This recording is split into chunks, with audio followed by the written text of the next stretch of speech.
And we are the Screen Team, and yes, we are back right here on KWOC, brought to you by Whitworth Gift Chest Jewelers, where Walmart is next door to us, Fearless Social, and also Poplar Bluff Drywall. Visit our website at screenteampb.com. It's our full hour-long show for you this evening, and we're getting ready to review the Jack Black film called Goosebumps. And Sabrina, I'm curious. I know nothing about the book series Goosebumps. Is this something... Was this around when you were a kid or when I was a kid? No. I mean, honest to goodness, I have no idea when the books were written. But so were they around when you were? Not when I was a kid. I didn't know about them. And so I think they were in the 90s, but okay. You could, Google that if you wanted. I just know that in my late 20s, early 30s, I was buying these books for my goddaughter because she really liked them. And I thought they were hysterically awesome because they were a lighter form of horror genre intended for teens, preteens. Yeah. And so it takes all your classic, Abbott and Costello type horror and spins it into, what kids would find interesting. So it was a great way to introduce a genre to kids who you knew could handle it. And give them just a little bit of that goosebump, that feeling of, ooh, it's beyond my control, but it's just a book. And then they started making the shows and the movies. And so it's been a long time since I don't think they ever made a silver screen edition movie. I know they made like TV for movies TV and stuff? Movie. Yeah, like it was a series.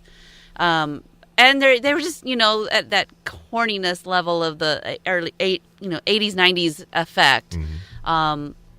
Just limited special effects and all that. So it was great, though, to see it brought to the big screen and still intended for the same audience that they were originally written for. And I really like that. Something that you can safely present to your kids and still, enjoy the genre. I thought this movie was very, very interesting. It's like, how do you make a movie on a book series that had so many books? Like, how do you do that? Like, which story do you choose? And they did a new edition. Yeah, they decided to kind of incorporate all of the characters and all of the stories into one. I thought that was very, very creative. I'd never gotten into the Goosebumps series. I haven't read a single one of them, but I knew about them, knew what they were about. In this story, wasn't your genre, was it? No, definitely was not my genre.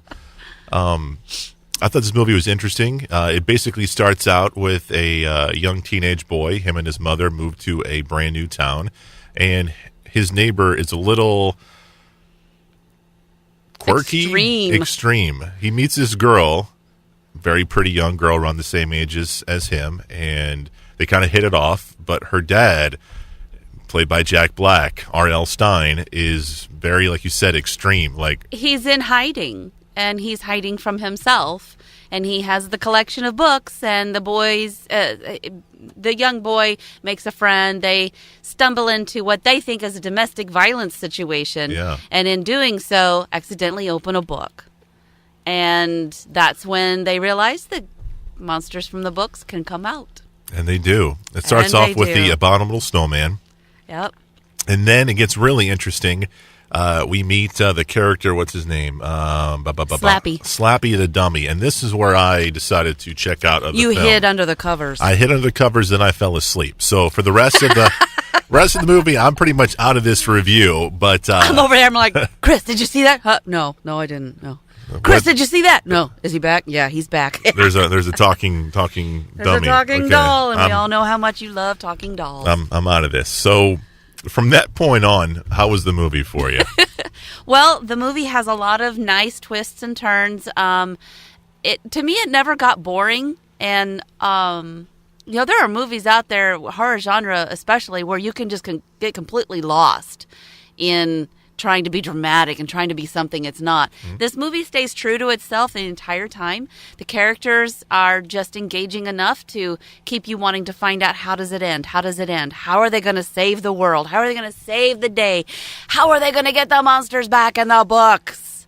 And especially when Slappy's throwing a match on the books as he releases all the monsters. And that's what happens is the world becomes the small town, being the initiation of the rest of the world, is taken over by the monsters. And there's this hidden Ferris wheel and like an amusement park the trees have grown up around it. And they're in this little Madison, is the name of the town, some Massachusetts, I think, or somewhere. Delaware, okay.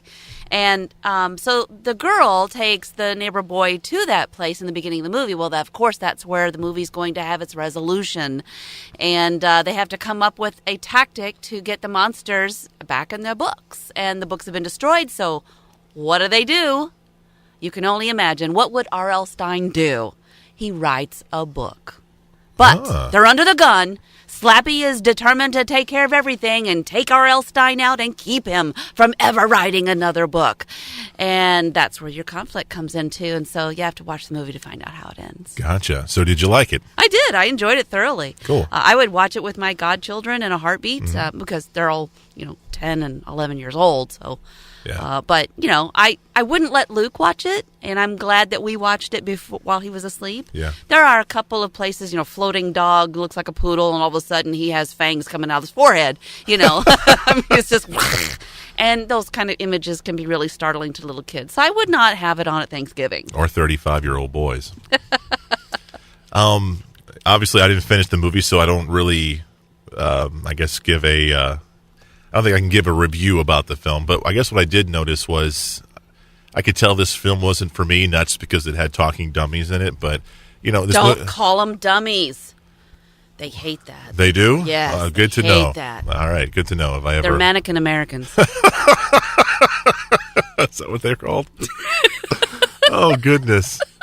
But I can tell this movie is definitely targeting young adults, the teens, the preteens, and that's not a bad thing. That's not a bad thing. But I just want parents to know that this movie's for younger adults, and I think they're really going to like the film.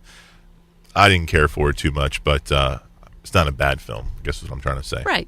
So, movie is called Goosebumps, and you can find it on DVD.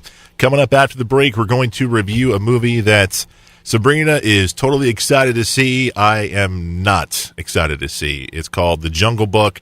It's brand new to Disney. We will check that out next on KWOC.